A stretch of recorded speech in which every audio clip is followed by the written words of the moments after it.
En tant que pasteur, je me suis plusieurs fois réveillé le matin, mon téléphone sonne ou un message rentre.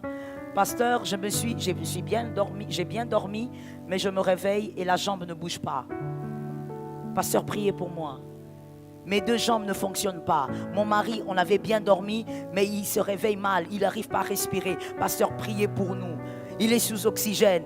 Pendant que tu es au téléphone avec la personne, tu vois comment les minutes s'écoulent et la catastrophe s'impose. Les minutes de ta vie, c'est lui qui te donne. Tu fêtes tes anniversaires, c'est lui qui décide. Certains plus jeunes que toi sont morts ce matin. Non, tu n'as pas réalisé. J'attends d'abord que tu réalises, comme la digestion dans le corps. Maintenant, je répète. Certains ce matin sont morts. Pas des vieux, plus jeunes que toi. Certains ce matin ont perdu leurs parents. Les deux à la fois sont partis. Quelque part dans le globe. Ce matin, il y a des mères qui pleurent. En ce moment, elles pleurent. Le bébé est mort. Le bébé qu'elle a attendu depuis des années est parti. Certains pères sont en train d'enterrer leur fils en ce moment. Il suffit qu'ils claquent des doigts. Ma soeur, ta destinée change. Il suffit qu'ils claquent des doigts pour qu'on t'appelle orpheline de père et de mère. Il suffit qu'ils claquent des doigts, on t'appelle veuve à 30 ans. Il y a quelqu'un qui me regarde, qui me dit, pasteur, mais attends, ceux qui l'ont vécu, ceux qui ont été veuves à cet âge, qu'est-ce qu'ils ont fait? Oh, rien. Certains sont meilleurs que toi. Je viens seulement te rappeler quelque chose que tu as oublié, il y a belle lurette. Rappelle-toi-en aujourd'hui. Jésus est au-dessus de tout ce que tu as. On reprend, monsieur, s'il vous plaît. Rasseyez-vous. Levez-vous, s'il vous plaît. Vous avez vu qui s'est levé? As-tu souffert pour te lever? Est-ce que tu as souffert?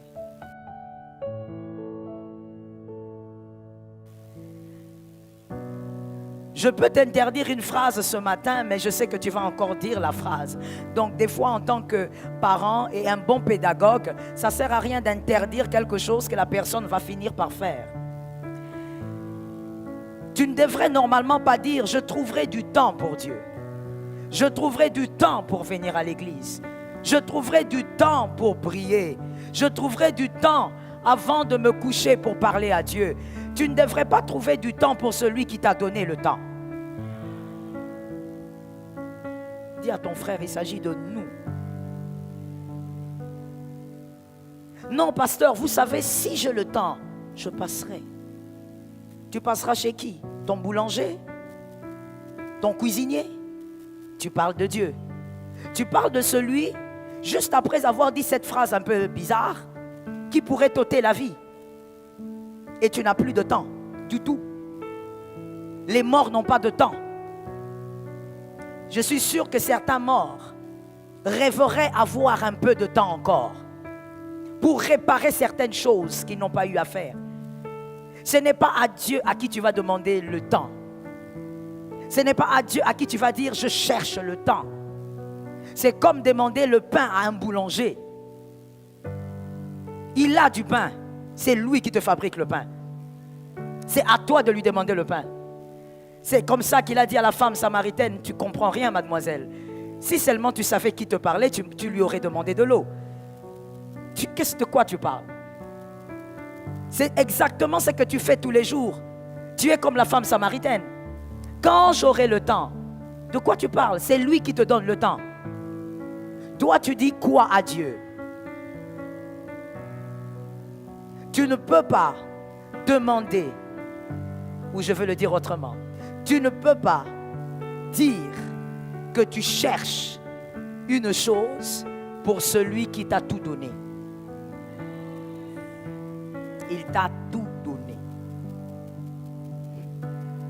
Monsieur, levez-vous s'il vous plaît. Il s'est levé d'un bond. Vous avez remarqué? Vous l'avez vu au moins?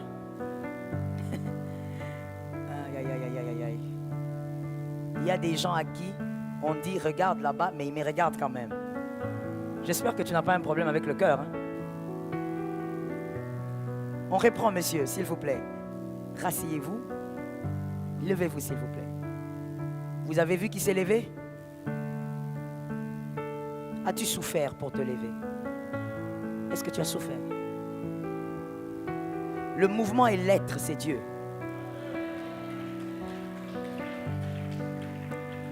En tant que pasteur, je me suis plusieurs fois réveillé le matin, mon téléphone sonne ou un message rentre. Pasteur, j'ai bien dormi, mais je me réveille et la jambe ne bouge pas. Pasteur, priez pour moi.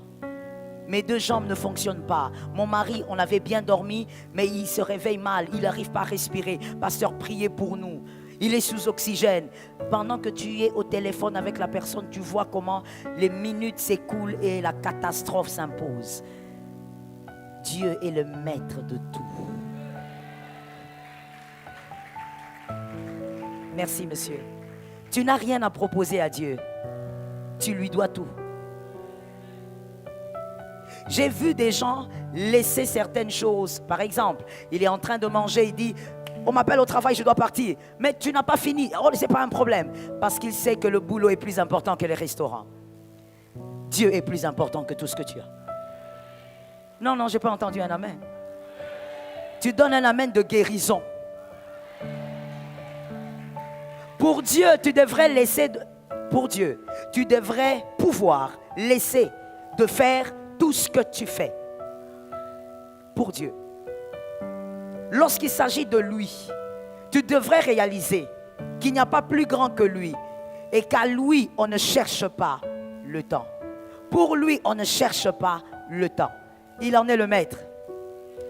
Des fois, vous savez, quand je pense au fait que Dieu tient le chronos, des fois, ça me traumatise. Je réalise que tel que je suis là, même où se trouvent mes enfants, c'est lui qui tient leur vie. Il suffit qu'il claque des doigts. En ce moment où je suis à la chair, l'histoire change. Il suffit qu'il claque des doigts pour qu'en ce moment où je suis à la chair, que ma destinée bascule. Il ne tient pas que ma vie. Il tient la vie de toutes les personnes qui me sont précieuses. Et c'est la même chose pour toi. Il ne tient pas que ton temps. Il tient le temps de toutes les personnes que toi tu admires. De toutes les personnes que toi tu aimes. Il suffit qu'il claque des doigts, ma soeur, ta destinée change. Il suffit qu'il claque des doigts pour qu'on t'appelle orpheline de père et de mère. Il suffit qu'il claque des doigts, on t'appelle veuve à 30 ans. Il y a quelqu'un qui me regarde, qui me dit, pasteur, mais attends, ceux qui l'ont vécu, ceux qui ont été veuves à cet âge, qu'est-ce qu'ils ont fait? Oh, rien. Certains sont meilleurs que toi. Je viens seulement te rappeler quelque chose que tu as oublié il y a belle lurette. Rappelle-toi-en aujourd'hui. Jésus est au-dessus de tout ce que tu as. Il devrait être aimé au-dessus de tout ce que tu as. Les minutes de ta vie, c'est lui qui te donne. Tu fêtes tes anniversaires, c'est lui qui décide. Certains plus jeunes que toi sont morts ce matin. Non, tu n'as pas réalisé. J'attends d'abord que tu réalises, comme la digestion dans le corps. Maintenant, je répète. Certains ce matin sont morts. Pas des vieux plus jeunes que toi. Certains ce matin ont perdu leurs parents. Les 2 à la fois sont partis. Quelque part dans le globe. Ce matin, il y a des mères qui pleurent. En ce moment, elles pleurent. Le bébé est mort. Le bébé qu'elle a attendu depuis des années est parti. Certains pères sont en train d'enterrer leur fils en ce moment. Jésus. J'étais en train de dire, Jésus n'est béni pas pour être remplacé. Je parle un peu aux femmes. Les femmes, donnez-moi un amen. Les femmes n'ont pas donné un bon amen, donnez-moi un amen. Avec les femmes, vous-même les hommes, écoutez la réponse et observez, vous allez savoir un tout petit peu. Parce qu'en réalité, le livre qui peut définir la femme n'existera pas.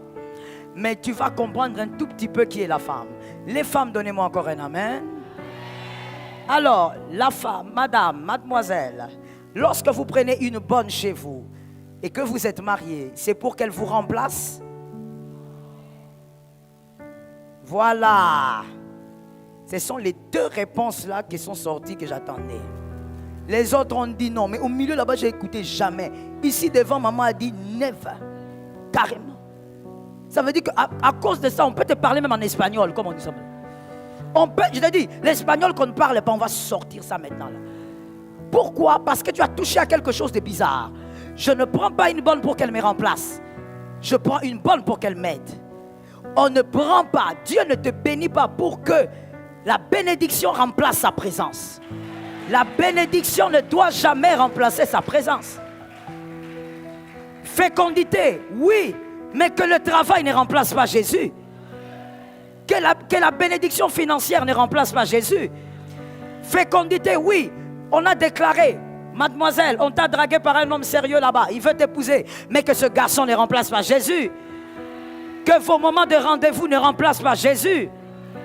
Pendant les cultes ici, famille glorieuse, toi tu dis, j'ai un rencard avec le garçon. Alors que c'est dans la présence de Dieu que tu as reçu la bénédiction. Attention à là où tu consommes la bénédiction qui vient de Dieu. Est-ce que quelqu'un m'entend? Attention. Voilà pourquoi dans Genèse 22:2, Genèse 22:2, Dieu revient vers Abraham. Il lui dit, donne-moi ton fils. Donne. Pourquoi?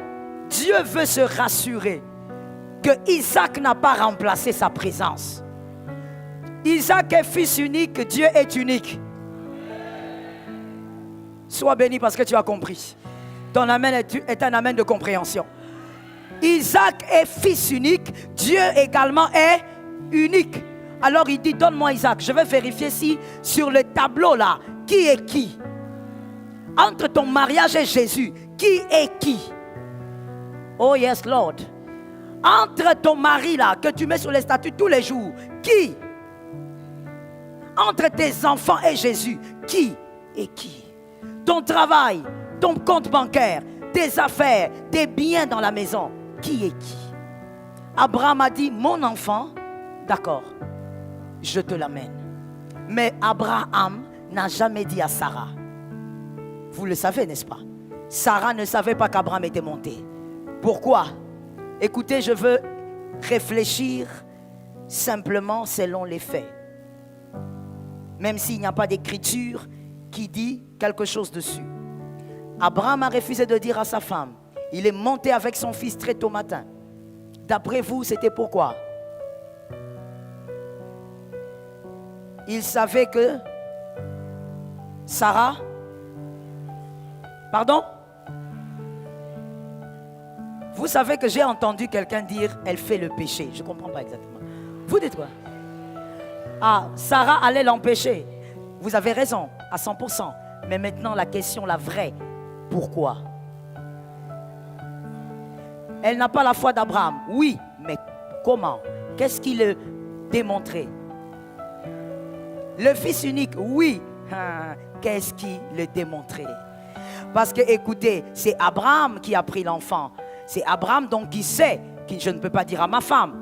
Donc c'est lui qui a compris quelque chose. C'est lui qui a constaté quelque chose. Voici ce que moi je vois. Oui, la promesse, maman, mais qu'est-ce qu'Abraham a remarqué? Pour cacher le secret à sa femme. Maintenant, moi, je rentre dans le mariage. Parce qu'en réalité, n'oublions pas que ces hommes-là étaient des hommes comme nous. Ils ont vécu des mariages pas très loin des vôtres. Abraham a remarqué que quand Isaac est venu, lui avait été remplacé.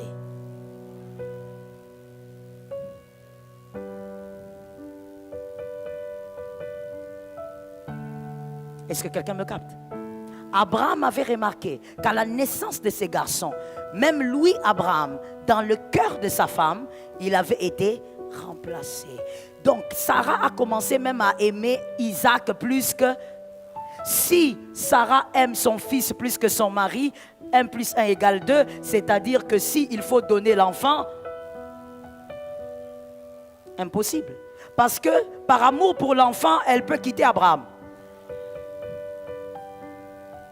Donc, ce n'est pas face à Dieu qu'elle va accepter de donner son bébé. Ça, Abraham regarde et dit, non, non, non, cette femme, même notre amour à nous a changé. Parce que le garçon est venu. Je dois cacher ça. Abraham est monté. Vous savez, j'aime ce que la Bible dit sur la foi d'Abraham. La Bible dit, il donna, ça c'est en hébreu, il donna l'enfant, le fils unique, parce qu'il avait la foi que Dieu le ressusciterait. Le père de la foi. Il n'a pas donné l'enfant parce qu'il s'est dit, bon, c'est Dieu quand même qui a demandé, je donne. Il se disait, même si je donne, le Dieu que je connais va ressusciter mon enfant. Ça tombe sur toi qui as compris. C'est pour dire qu'Abraham, lui, se disait, tout pour Dieu. Mais le Dieu que j'aime, il m'aime plus que je ne l'aime. Est-ce que les hommes intelligents ont capté ça? Le Dieu que Abraham aimait et Abraham avait compris, c'est Dieu-là m'aime plus que je l'aime. Donc, même si je lui donne mon enfant, parce qu'il m'aime beaucoup, il va ressusciter mon enfant. Voici la foi d'un homme qui a aimé Dieu plus que tout ce qu'il avait. Un multimilliardaire. Mais il n'avait pas peur de donner à Dieu tout. Dieu a regardé, il a dit, Abraham m'a déjà donné des offrandes. Il m'a déjà donné des dîmes. Abraham est capable de me donner tous ses biens. Je ne demande pas les biens. Abraham, donne-moi l'enfant. Et Abraham l'a fait. Un homme qui est allé avec Dieu au-delà de l'amour des hommes et des biens. Est-ce qu'on peut avoir d'enfants de Dieu capables d'aimer Dieu comme ça? Que Dieu vous bénisse abondamment. Restez solide dans la foi.